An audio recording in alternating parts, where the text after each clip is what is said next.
Ahoy! And welcome to the Boating Hour with Captain Rick. The Boating Hour brings you the latest and greatest essential information about everything that sails, floats, or motors upon the high seas of Southern California. From landlubbers to old salts, there'll be something for everyone. So climb aboard and get ready to sail with Captain Rick.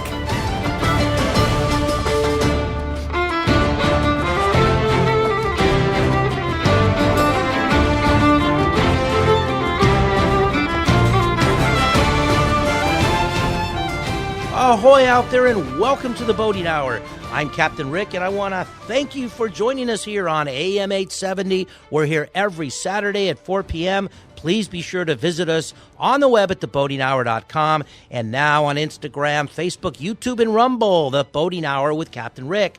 Thanks to our sponsors for our show today. For a healthy gut, the best probiotic on the market, Livia One Probiotics, natural and organic and allergen-free, and made in Central Coast, California. Our sponsors, Livia One Probiotics. And thanks to Raycom Radios, reliable two-way radios throughout Southern California, Raycom Radios.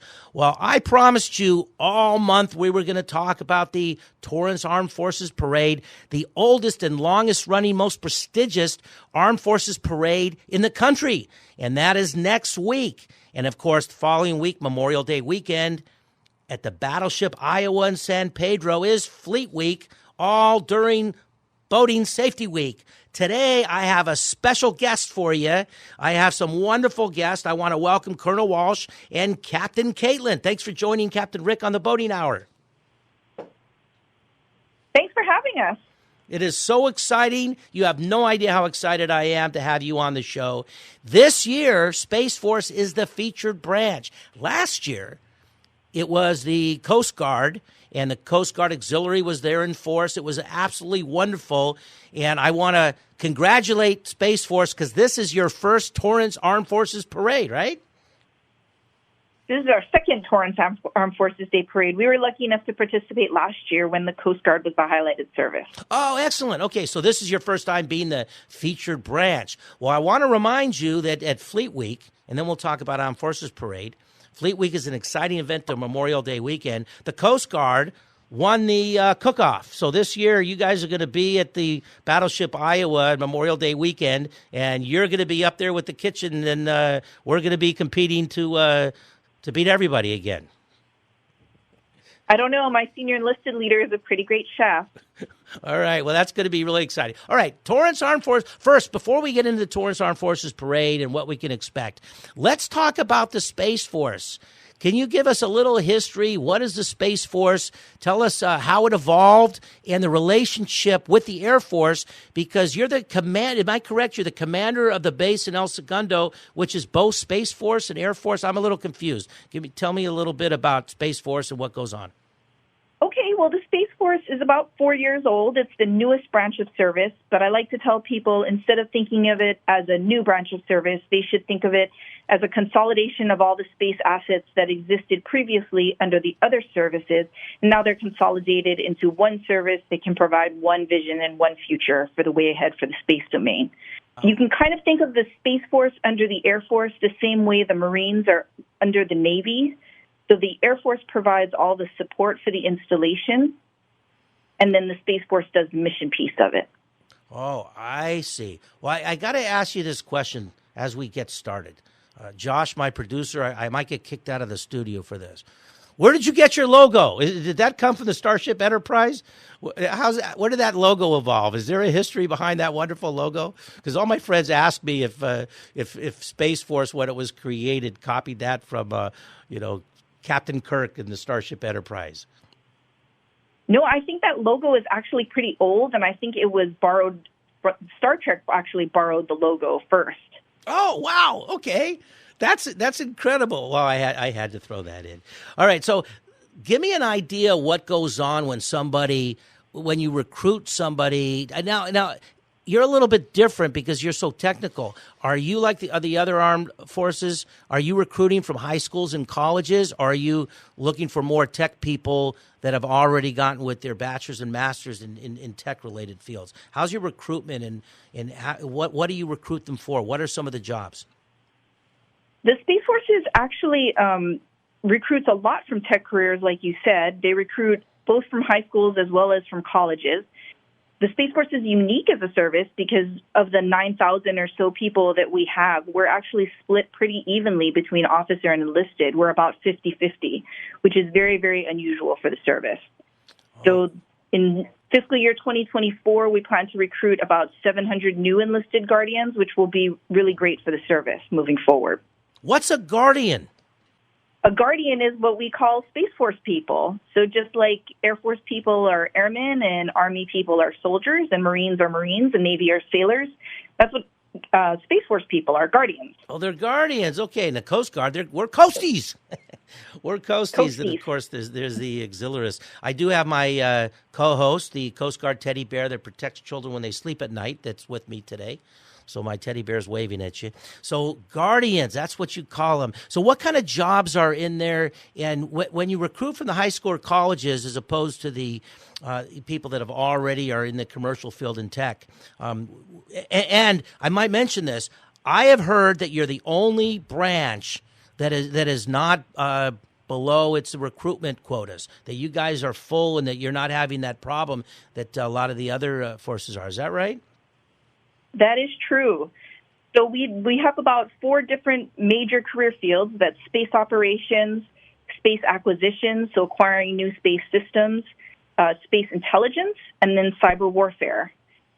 And we haven't had any recruitment issues, but I think it's going to be really important for the service moving forward to focus on retention.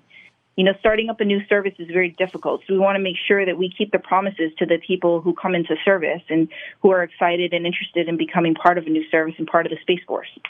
Oh, I see. Wow. That is fascinating because I know that a lot of the other branches are down and just the jobs must be, fantastic. Well, let's talk about the Armed Forces Parade and then Fleet Week. What can we expect? Because the Armed Forces Day is next week, so you're going to be the featured branch at the parade. Did you get a crew together? Is Space Force going to run in the 5K in the morning? We will be running in the 5K. We're very excited about all the events for the Torrance Armed Forces Day weekend.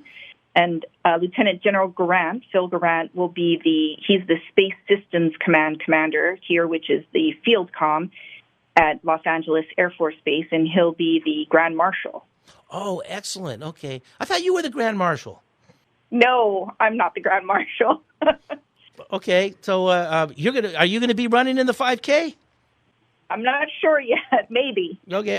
Well, I get out of running the 5K because I'm a photographer, so I run around with my photographer and pretend like I would run, but I have to do this duty as a photographer. That's how I cheat and I get out of that. Well, it's the longest running, oldest, most prestigious parade in the country. It started.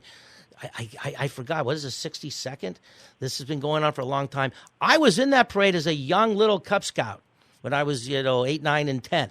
So I carried the little banners. So we're going to have some exciting stuff. What can we expect to see at the exhibit area, the 3-day exhibit, Friday, Saturday, and Sunday next week at the Space Force at the exhibit area in your booth? What can we expect to see? The historian's office will be out there. We'll have a STEM activity with straw rockets. Aerospace is going to help us out with that. It'll be a lot about Space Force history with little model rockets. There'll be some space debris people can touch and take a picture with. Colonel Hopkins is our honorary Grand Marshal this year, and he's the first Guardian in space, and he's going to be at the booth on Sunday for a couple hours, so keep an eye out for the press releases on that. He'll be signing autographs and taking pictures. Oh wow, that is exciting. He was the first Guardian in space. What was he in space? What was he in the shuttle? No, he was on a more recent mission than the shuttle. I'm not sure exactly which mission. If we don't tell anybody, can you get me up in the shuttle to take some photos of Earth and circumnavigate the Earth? Can we squeeze that without anybody knowing? Totally. Absolutely. We'll talk to some people. Okay, well, we'll talk to some people over there.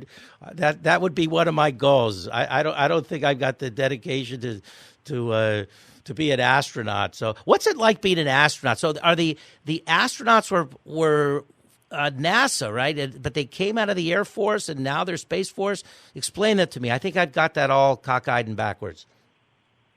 They do. I think when the astronaut program first started, they mostly took military people, and they were all test pilots from the Air Force. So, but recently we've had 2 Guardians that have become astronauts.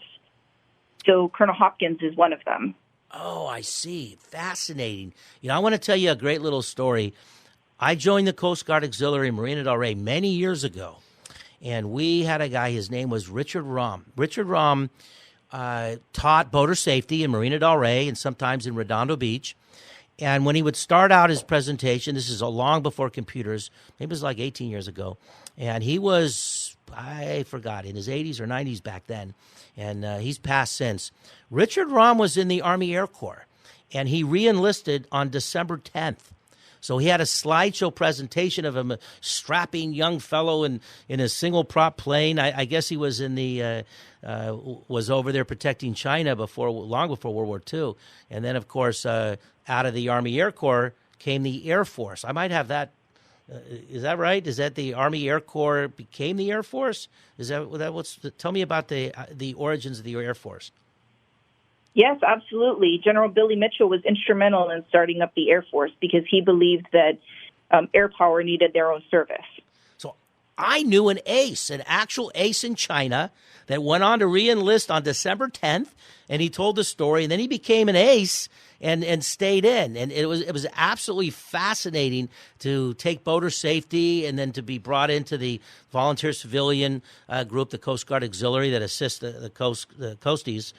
So that was wonderful. So I actually knew an ace, and I wish he was around to hear my show, and I would have had him in studio to talk to you. It would be absolutely wonderful. Well, tell me your history. I want to hear from both of you. How did you start out your career? And how did you get to Los Angeles to be the commander of the base? And then I want to hear from Captain Caitlin. I want to hear about how you joined and became a captain. So let's hear from both of you on your careers and your background. Well, I came into service about 25 years ago in 1998. I graduated from the University of Hawaii, and I did ROTC there. And I came into the Air Force, and I knew right away I wanted to do space operations. So that's what I went into, and I've mostly been doing space domain awareness, which is tracking objects in space. And then 4 years ago, the Space Force stood up, and I transferred over. And then 2 years ago, they asked me if I'd like to come to LA to be the installation commander. And it's been really amazing being out in such a supportive community. I loved hearing your story about the boater because I think keeping that military history and keeping those military stories alive are so important. And that's really the importance of the Torrance Armed Forces Day Parade, is thanking all the people who came before us. Yeah, it's pretty exciting, the enthusiasm, and over 100,000 people. Last year, I forgot the numbers. Do you remember, Captain Caitlin, do you remember how many people they said came to our event? Yeah, they said over 100,000, and they're expecting more this year. Yeah, and that'll be the same as Fleet Week as well down in San Pedro the following week. So you'll have a presence in the booth. That's so exciting. I grew up as a young kid when you could do it, and we built in the Scouts and in school the little model rockets, the Century rockets or Estes rockets, and we were able to go behind the school and blast off these rockets, and you learn the principles of physics. In operating and building and operating and firing them off. I never remember any injuries. Now, of course, you couldn't blast off these rockets. But that was a hobby back then. If you had asked me when I was a young kid, I would have told you I wanted to be an astronaut. But I don't see that hobby anymore. But so how do the young kids, the boys and girls, what do they get enthused about trying to join, the branch? Or do they find out about it for the first time when they see your booth or when you come out to the high schools and colleges? What's kind of your story on the recruits, how you get them and where they come from?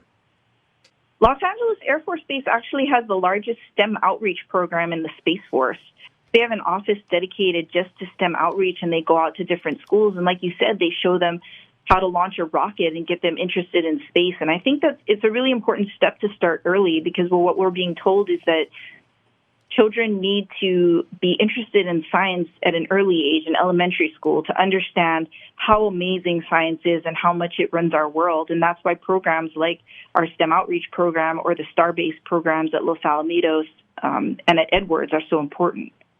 We're going to have some flyovers. Or anything coming out of a flyover, any Space Force flyovers, or is that just going to be Air Force? Well, you have lots of satellites flying over every day. Okay. I don't think that's so helpful, though. So it's like the space shuttle. Is that part of NASA or is that part of Space Force? The shuttle was retired, but yes, it was part of NASA. So we have really close ties with NASA with our civilian space programs. Yeah, and where does now NASA explain NASA? NASA's not considered, one of the branches, but explain how NASA fits into the overall scheme. It's not one of the branches. NASA is a promoter more of the civilian space program, so space exploration and doing other things in space that aren't tied to the military. The military, so the Space Force, even though we have close ties with NASA, we're more about protecting the space domain, ensuring we can operate in the space domain. Oh, I see. I got it. Well, if you're just joining us now, you're listening to the Boating Hour. I'm Captain Rick. I'm here every Saturday at 4 p.m., and please be sure to visit us on the web at theboatinghour.com, where you can listen to our podcast and link to our many guests. And for a healthy gut, the best probiotic that exists, Livia One, natural, organic, and allergen-free, and race committees, regatta chairs, and event coordinators. If you need volunteers and helpers for your event, no matter how small or large, we can help, whether at land or at sea. Contact Captain Rick with our new sponsor, Raycom Radios, reliable two-way radios throughout Southern California without dropped zones and dead batteries. Raycom Radios. Today, we're fortunate to have some wonderful guests from Space Force and from Air Force. So Colonel Walsh and Captain Caitlin. So thanks for coming out. And we are going to have a wonderful time next week at the Torrance Armed Forces Parade. So let's continue a little bit about Space Force. So Space Force, I know it's at the El Segundo branch in Los Angeles. Does Space Force have facilities all over the United States, or is this the main one? No, we have facilities all over the United States, mainly 5 main bases that are in Colorado, California, and Florida. Oh, I see. Okay. And is there launches like in, when we see launches, when you launch a satellite, is there stuff that people can see live? Because I know that, back in the day, it was such a big thing. Everybody would go around the television and watch the wonderful stuff that was going up. Are there things that people can come out to base? Are the bases open for people to tour? The base is not open for people to tour, but we could certainly, if groups were interested, we could certainly look into setting something up. I think most of the launches are either from Florida or from California, and they can see the ones at Florida because Vandenberg is just up the coast about 3 hours away. And so people can check that out on spaceflight.com, spaceflightnow.com, or space.com, and they can see the current launch schedule. Right now, the Space Force is launching so much and so frequently that it's pretty easy to catch a launch. Really? Well, let's plug your sites again if people are interested in finding out about the Space Force, or if they're interested in recruiting. If someone's interested in recruiting, and if someone is a potential recruit, how do they find out? Where do they go, and how do they find a recruiter for Space Force? They can go to spaceforce.com and look at some of the jobs that are offered and look at the recruiting pages on there. Okay, it's that simple. Or come to your booth next week at the Torrance Armed Forces Parade. 3 days at the event exhibit down in Torrance, so they can come see that. And it's have I aged out? What's the age of Space Force? How old can you be to, or how young do you have to be a recruit to become a Guardian? Well, you can come in right out of high school, and if you've already been in service, you can also transfer over. So we're really lucky in that we have the experience from the other services. So we have what they call inter-service transfers, or ISTs. So we have everybody from, I was an Air Force IST, but we have Navy ISTs and Marine ISTs and Army ISTs. And I think that makes for a really unique service because we all bring different cultures to the service of the Space Force. So you're actually getting people? You're getting people that are coming from other branches. When they retire, they come over to the Space Force? Not necessarily when they retire, but they can come in anywhere from ages 17 to 42, and they can transfer over from their branch of service. So say if you were in the Army and you were working a missile defense mission, and that's now under the Space Force, then you could apply to transfer to the Space Force. Or you were an intel officer or a cyber officer and you want to work cyber warfare. It's a perfect opportunity for you to transfer to the Space Force and see what the Space Force is about. Ah, I got it. My understanding of all our branches is from either people that I knew or television. I think a lot of people are like that. And most people don't realize that, I don't know if it's half of every one of the branches, are not, are cooks and are technical people and are operating behind the scenes and, mechanics and a lot of technical operations, a lot of administrative. So there's so many jobs that people can have in all the all the different armed forces branches. This is going to be so wonderful. Well, I want to thank both of you for coming out, and I really want to thank you for being on the show. This is really one of my favorite. You're my favorite guest because I just can't imagine what it took for you to rise to the level of being a colonel in the Space Force. Space Force, of course, is people. When I mention it, they all of a sudden they talk about Star Trek and Captain Kirk. Is there a Captain Kirk? Is he? Gotta be something. That would be amazing. It's everybody's introduction, and of course, when I flew model rockets, I had a Starship. Is there a Enterprise? Is anything named the Enterprise in honor of everybody's favorite show? No, not that I can think of, but that is a good idea. Okay, well, I might name my next boat Enterprise, so I might do that. That would be amazing. Where's your family, Colonel Walsh? Where are you out here, or where's your family? Where are you from, and where's your family?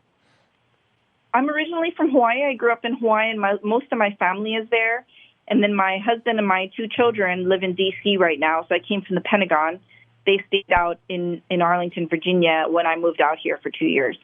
Oh, got it. Okay. What's in the future for you? Because I understand that you're coming close to retirement. What's in the future for you? Where are you going to go? And by the way, thank you for your service and congratulations. What's going on with you, after you retire? No, I finish out command on the 29th of May, and I'll be headed back to the Pentagon to be the director for current space operations. I'm really excited about it. Oh, okay. So you're not retiring. You have more work to do. Okay, that's wonderful. Okay, well, that's fantastic. I want to thank you so much for being on the show and looking forward to the Torrance Armed Forces Parade and Fleet Week. Fleet Week will be absolutely fantastic. I look forward to that every year. The Battleship Iowa is wonderful, and I'm going to be rooting for the Coast Guard at the cook-off. I'm going to hope that they repeat, but that's actually never happened.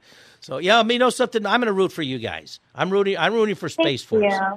I'm going to root for you. We're leading the parade, so it's only fitting we win the Galley Wars as well. Absolutely. The Galley Wars. You got to win the Galley Wars. But if you win the Galley Wars, I want to taste. I want to taste. Last year I was taking pictures, and I didn't get any of the tacos that the Coast Guard, when they won the Galley Wars. And it's on ESPN. It's on television. A lot of people watched it. They got a wonderful presence. Well, it's been fantastic having you as a guest. I look forward to seeing you in the parade. And at the end of the parade, you're going to be all the cadets, all the new recruits. So you're going to swear them in at the end of the parade. So I look forward to that. Thank you so much for having us. Okay, and Captain Caitlin, you have to come back and do a whole show because we really didn't get to hear from you because that's all the time that we have for our show today. And as always, we're so very fortunate to have such wonderful and exciting guests. So I want to thank our guests today. And let's not forget the Coasties, protecting our waters, America's lifesavers and guardians of the sea.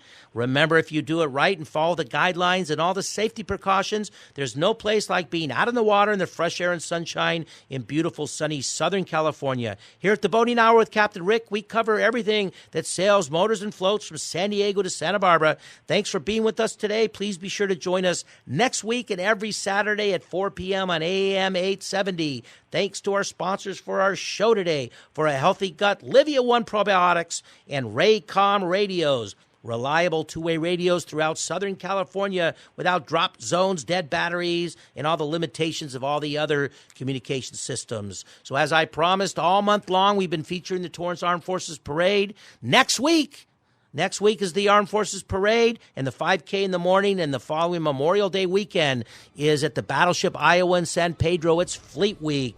Don't forget to visit us on the web at theboatinghour.com. Now on Instagram, Facebook, YouTube, and Rumble, The Boating Hour with Captain Rick. Keep your emails coming. This is Captain Rick saying ahoy and fair winds to all.